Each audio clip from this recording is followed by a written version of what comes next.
Well, hello. So today we're addressing terminal illness, particularly with cancer or any terminal illness in general.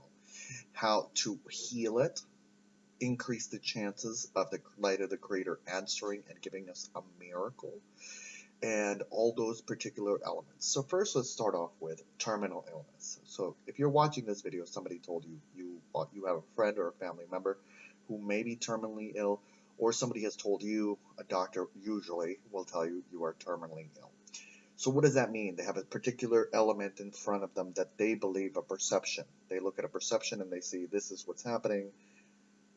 This can't change, so I'm going to stamp my approval of my perception into that particular element based on their perception.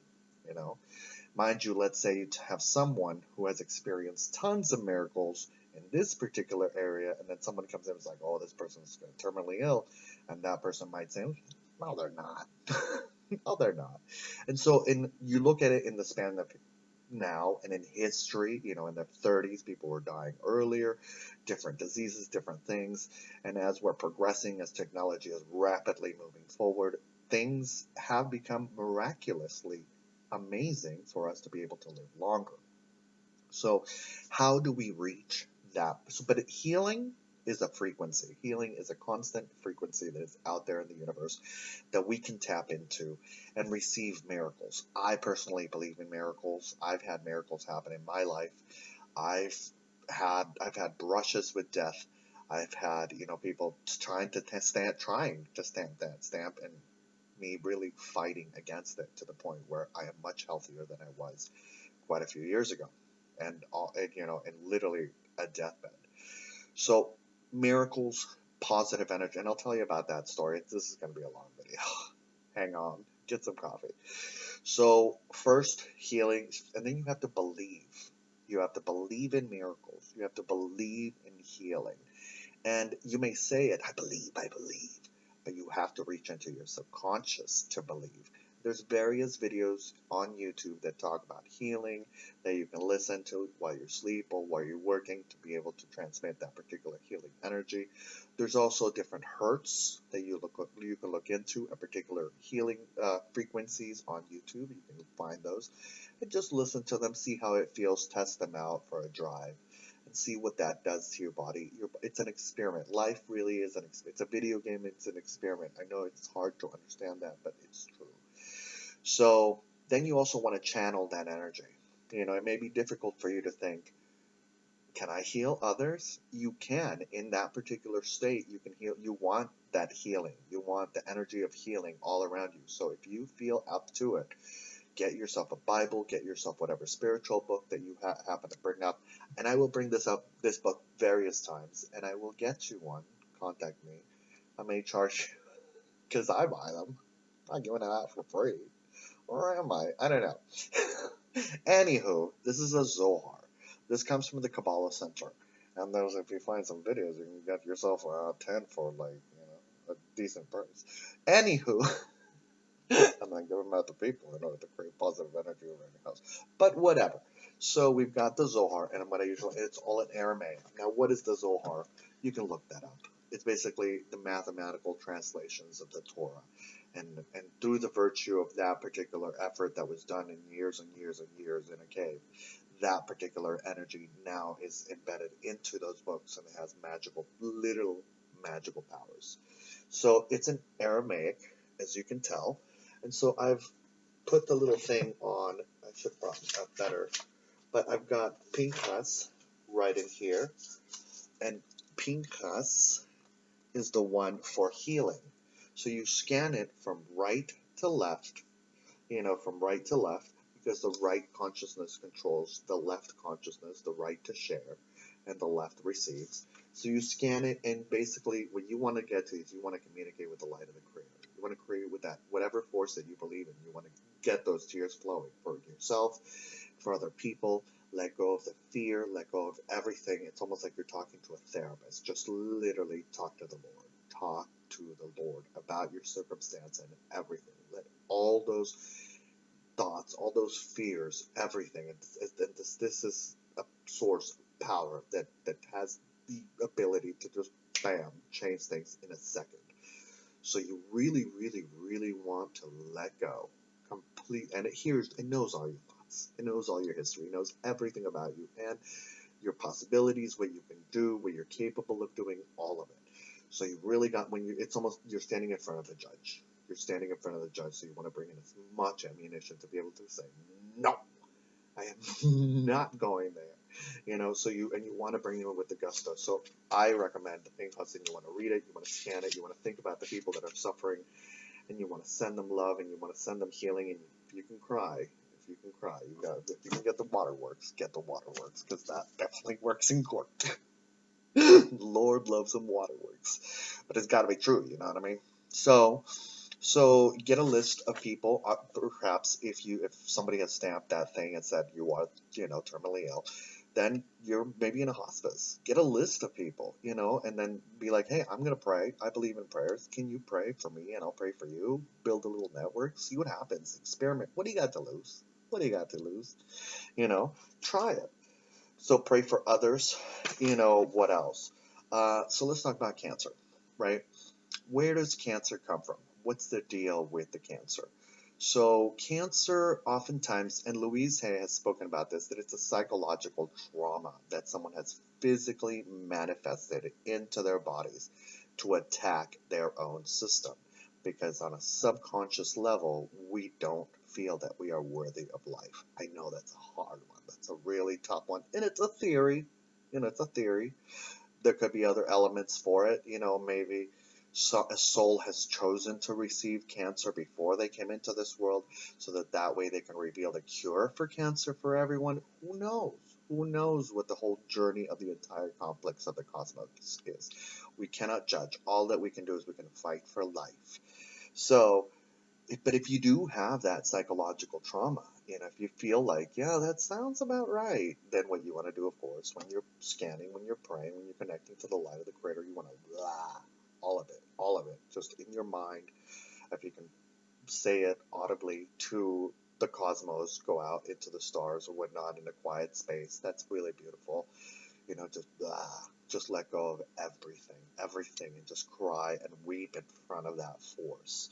you know, um, about your psychological trauma, what it did to you, how you wish to let it go, how you want the power to just dissipate it. People that have heart problems, oftentimes they've said that people who have had heartbreaks. So a lot of these things are connected. Aquarius has problems with circulation because they have because the inability of being able to connect with other people because they sidestep stuff. Everything has a secret to it. So, what else? Eating good food. Eating good food. Eating, and what do I mean by good food? Dr. Emoto food. Who is Dr. Emoto? Dr. Emoto basically said, in this cup, if I say, I love you, cup, love, love, love, love, love, love, love, love, I love you, cup, you're full of healing, I'm full of love, I'm full of healing, I love you, looking like a healing cup, I love you. So now it's embedded with healing energy. I have magically infused it with healing energy. You can write symbols in your cups, you can stuff like that. And whenever you drink, you're like, thank you, Lord, for this healing elixir of magical water that's going to heal not just my problems, but your problems too, through my vision, So, with my little metal straw, little ad for metal straws, save the planet. So, that consciousness of energy and infusing it into your water, into your food, into your whatever it is that you're eating, hopefully it's healthy food. And there's, of course, if you want to look into foods that heal cancer, because they say there's foods that heal cancer, and you want to definitely like on all those foods in order to minimize those. Green tea, a lot of people have said that green tea minimizes the end. Let me know in the comment section down below. I'm the only one I kind of know is green tea. Maybe turmeric too, inflammation, stuff like that. Let's heal cancer. Let's all heal cancer. Come on. So through crowdsourcing. So let me know in the comment section down below. I've heard garlic is good for healing. I've used garlic on like pains, and they told it like on scars, totally heals it. Anywho, moving on. Sage and Palo Santo and Mem Vav Mem. Sage is you're going to want to clean the space. if you're in a hospice or in a place where that's not possible, that's going to be a little tough. I recommend just positive vibration energy stuff that they'll let you have and infuse positive energy into it, and that's it. Palo Santo, but sage, you know about sage, the herb dried, counterclockwise in order to remove judgment. And Palo Santo, and you can ask in the name of Jesus, and you gotta get it. You gotta feel the fear. In the name of Jesus, in the name of Buddha, in the name of whoever you believe, in the name of the Lord. Don't say the God word. That's a curse. Don't use the God word, please. Okay? So in the name of the Lord, in the name of Christ, please remove all those. And Palo Santo, if you're familiar with Palo Santo, it's a saintly wood. It has magical properties. Sure, we'll go with it. Memfa. Mem is the healing word of the light of the greater in order to remove all of Memfa, Memfa, Mem. And you're fighting a war. There are negative energies all around you 24/7, constantly trying to get you to do shit that you shouldn't be doing, trying to get you to say shit you should be doing, trying to get you to think shit you shouldn't be thinking. You know what I mean? So you gotta fight. It's a fight. It's like if you don't clean your house, then it's dirty, and then you see the dirt and you feel like a dirty person. But on a spiritual level. So you gotta get all that stuff out. Cold. Can't really say much know about it, but I've heard about cold. And the reason between heat and cold is because cold is more organized. You see, like, when people need to be, like, regenerated again in the future, they say, Walt Disney, but that's not true. That's why they did the movie Frozen, but whatever.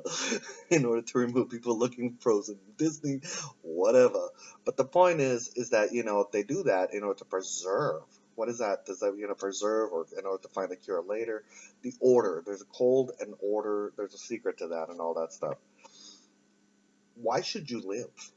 I know it sounds insensitive, but really, think about it. Why should you live? What gifts do you have for humanity? What importance do you have for humanity? Now, of course, if you suffer from depression, that's going to be really difficult to find out. So what I would say is if you have that inkling, ask your friends and family. Why do they believe you should live? I believe that every person should live.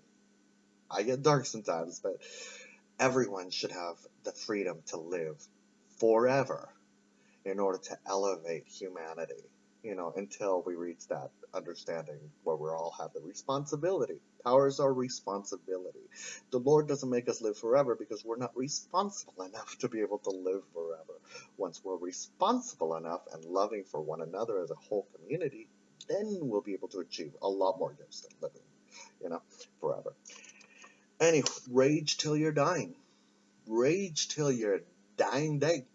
Rage for your healing. Rage, wage war against the darkness that is trying to take you. That's what I say. Don't give up. Don't give up. Don't give up. I am with you in this fight.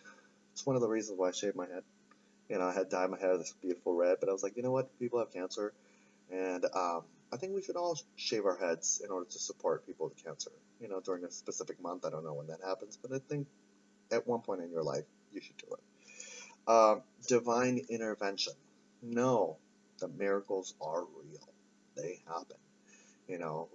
People have been dead for 3 hours, and all of a sudden, bam, they're alive again.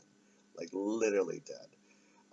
The level of perception, the level of intelligence and understanding about what we know. I'm not saying that doctors are dumb.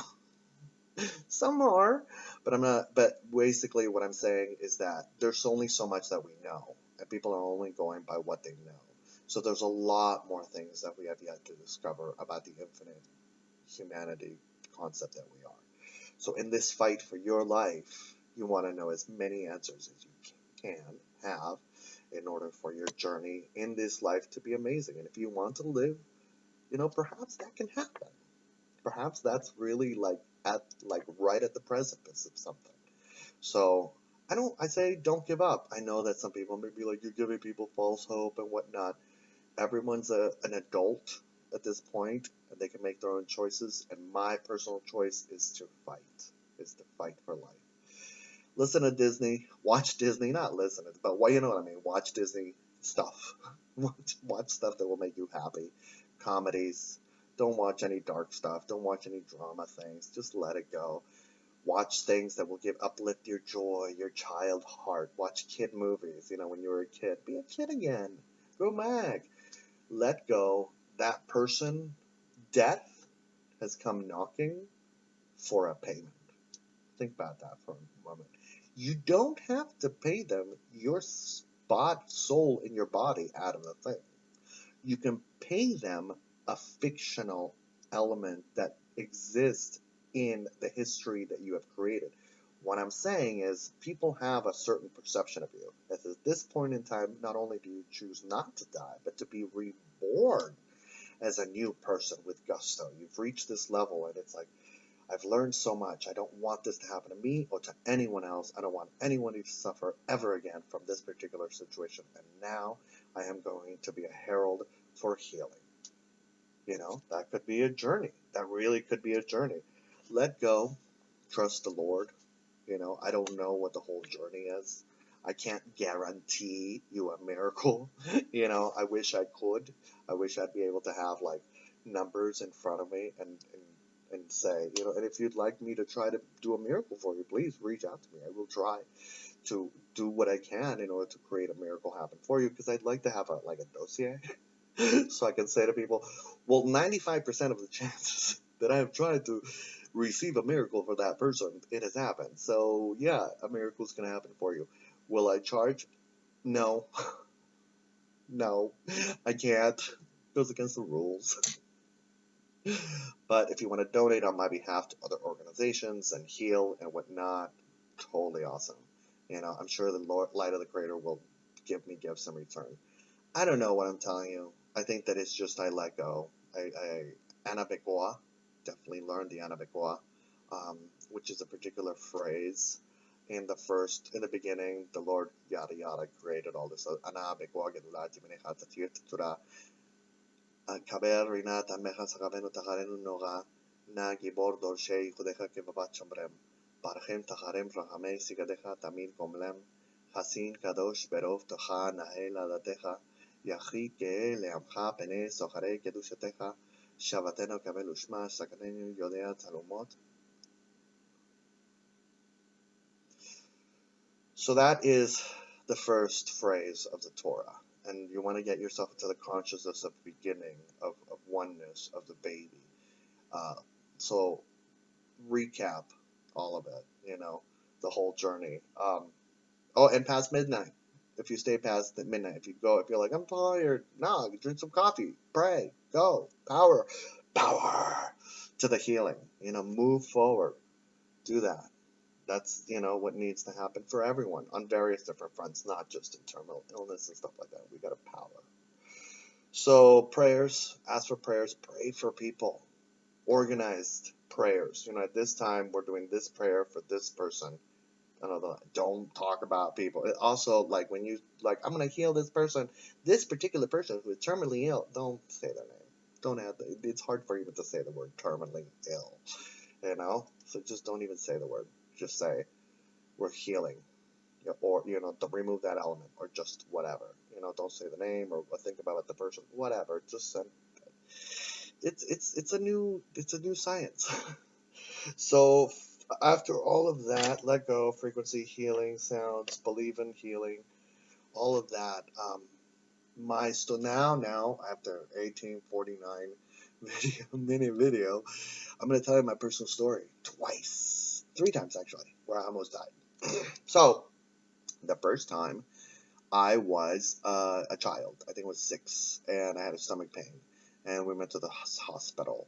And it was the workers' hospital because we didn't have a lot of money. We were middle to low income class. My grandfather had passed away, and my grandmother was my mother was working, full time in order to pay and help out, not just for me, but for the house.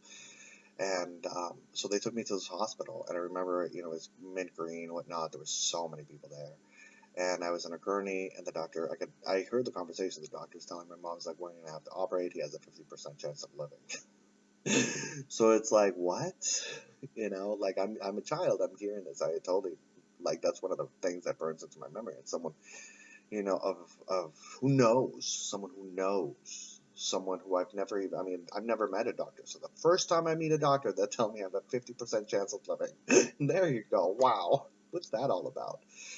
So, but then my father interjected, my physical father interjected and was like, no, we're going to this other doctor. So we went to this other doctor, and the other doctor was like, he has worms. So they gave me medication for worms, and that was fine. And I was in the hospital, but while I was in the hospital, this nurse was all like, da, da, da, da, da, da. She was about to give me my medication. My mom had this weird feeling. She was just like, what? And it was the wrong medication. It would have killed me. What? I know, huh? So twice that happened. So those are the elements where I, escape death. It's not the same, but there's similar elements. The third time was when I was diagnosed with HIV, actually full-blown AIDS. So what happened was that I was self-destructed, so I was sleeping to basically die because my heart was broken. Yeah, it happens. And so I ended up getting it, and then what happened was I didn't tell anybody. I told a few group of people, and I didn't really know what my options were. When I went to the doctor in this particular city, they didn't know much. They gave me some reason. They sent me home. They're like, okay, bye. Sorry. Ooh. The nurse was like, ooh, that's gonna be suck. She's a little judgmental in her eyes. So and they sent me away. And then and then he called me later. He was like, oh, I'm so sorry. I should have told you about these resources. And I went, to the Gay and Lesbian Center in Hollywood here. And there was such a list. There were so many people. It felt like, and the doctor was like, I don't even know when we're going to be able to get you medication because, and then your T cells and you have full-blown AIDS. So you probably should be talking to your family. And I was like, but I didn't show it. Like I was just skinnier, but I didn't really show it. So I was like, I didn't know how to tell anybody. My friends knew, and they didn't really know how to process the whole situation, so they didn't really tell people. And then one day on Easter, I came down with a really high fever, and then finally, like it was my friend, my mom, and myself, and we were gonna go to the Easter party, and I was like, I have AIDS, Mom. Sorry. So I might be dying like within, I don't know. So they rushed me to the hospital. And I was in the hospital, and then the hospital, they didn't know what the hell they were doing. I love them. I finally found my home as a hospital, Arcadia Methodist. I love you so much. You're like, oh, but whatever. That's a whole different issue. They're like the #1 hospital forever. Um, but anywho, but so I went to this other hospital, and they were like, it said no food, like no food, no food. They were giving me stuff. And I didn't see the sign because it was behind me. But if everybody else could see it, all the nurses could see it, said no food. You know what I mean? It's just, yeah. So I ended up having an infection, a tooth infection, and a fever. But yeah, my T cells were super low, like AIDS level. And but I finally, with the help of my family, I ended up getting a doctor. I ended up seeing a doctor regularly. I just got a clinic. Wesley, love you, Wesley. Anywho, now Wesley. So I ended up going to them, and they're amazing. Love them forever. And I ended up learning about the process of getting health and getting help so that I can live. Because there's answers, and there's love, and there's healing for everyone. You just gotta want it. So that's my video for you. This video goes out to a specific person that I've never met, but I love. And I send that person so much love. And you're the person that inspired this video for myself to kind of process my journey and how I could help, and just to get it out there for other people and to help as many people as we can. Because some of the answers are maybe help, maybe they don't. It's all an experiment. I hope that they do. I think that they do. I'm going to go ahead and say they do. Lord the Creator, please. So, give it a shot. Love, want to live, have that desire.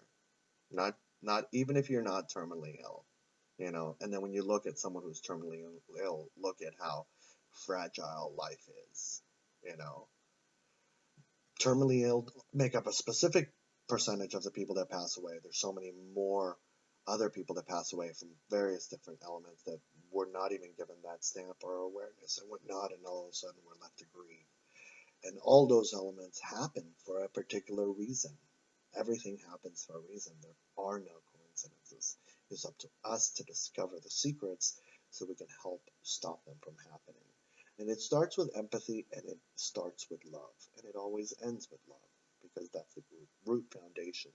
To love one another as we would like them to love ourselves, to have empathy, to understand, to know that they don't exist without me and I don't exist without them. So um, that's life. Okay, this has gone on way too long. I love you. So, you particular person, I hope that these things help you. And I want to thank my friend who introduced me to her friend who introduced me to your story, because we're all in this together. You're not alone.